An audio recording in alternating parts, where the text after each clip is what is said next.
સોનુ, તું અચાનક ઉપર કેમ ચાલી ગઈ હતી બેટા? જાણું છું કે આ રવે આમ બધાની વચ્ચે બહાર જવાની તને ઘસીને ના પાડવાની જરૂર નહોતી. ઇટ્સ ઓકે મમ્મીજી.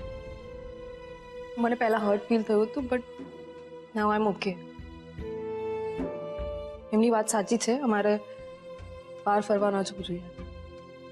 શું કામ ફરવા ન જવું જોઈએ? મમ્મીજી, આપણે ઋષભ અને સ્વીટી જાય પછી આ વાત કરીએ. આ વાત આપણે ચોક્કસ કરીશું. સોનુ બેટા, કેમ આમ મબમમાં બોલે છે?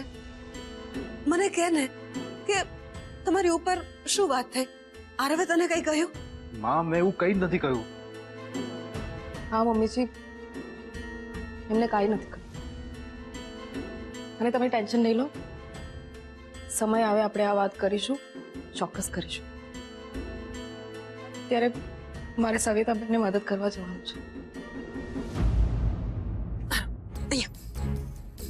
સાચું બોલ, તે સોનુને કઈ કહ્યું તો નથી ને? અને એની આંખો એકદમ રડેલી લાગે છે. શું વાત થઈ તમારી બંને વચ્ચે? માં, મારી પાસે તારા કોઈ પણ સવાલોના જવાબ નથી. સમજી ગઈ. તારા મૌને મને મારા બધા જ સવાલોના જવાબ આપી દીધા રવ. એટલે હવે મને લાગે છે કે મારે તારા પપ્પાને વાત કરવી જ પડશે. પેલા અંબરની પાર એક મોટું આકાશ છે. પેલા અંબરની પાર એક મોટું આકાશ છે. ને આંખોમાં મારે ચોમાસા.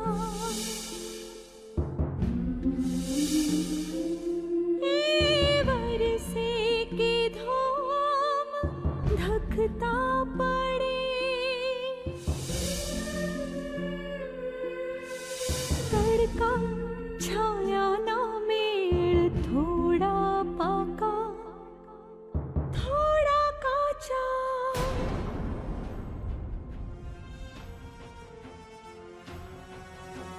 આયશા, અરે યાર, તારી આંગળીમાંથી લોહી આવે છે. શું કરે છે તું?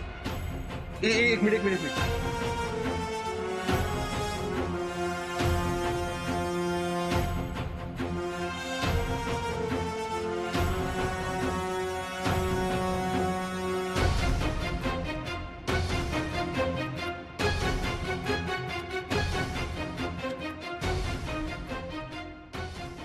આયશા, પ્લીઝ મને સમજવાનો પ્રયત્ન કર. જો હું તારી સિચ્યુએશન સમજુ છું કે તું મેન્ટલી શું ફીલ કરી રહી છે, પણ પ્લીઝ મને થોડો ટાઈમ આપ. અને તારે ક્યાંય જવાની જરૂર નથી. પ્લીઝ આયશા.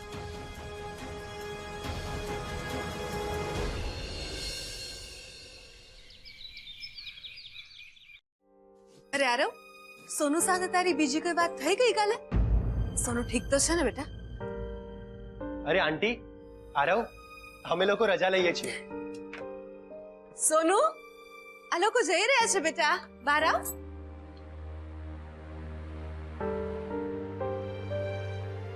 ભાભી, આ વખતે તો તમને બધું જ માફ છે, પણ જો નેક્સ્ટ ટાઈમ તમે આને અમારી સાથે ફરવા માટે કન્વિન્સ નથી કર્યો તો તમારી પણ કટ્ટી જ છે. હા, નેક્સ્ટ ટાઈમ પાક્કું આવીશું. અરે આયશા, આ શું વાગ્યું? શાક સમારતા વાગી ગયું હતું થોડું. તમે લોકો અમારા ત્યાં આવ્યા એના માટે થેન્ક યુ. અને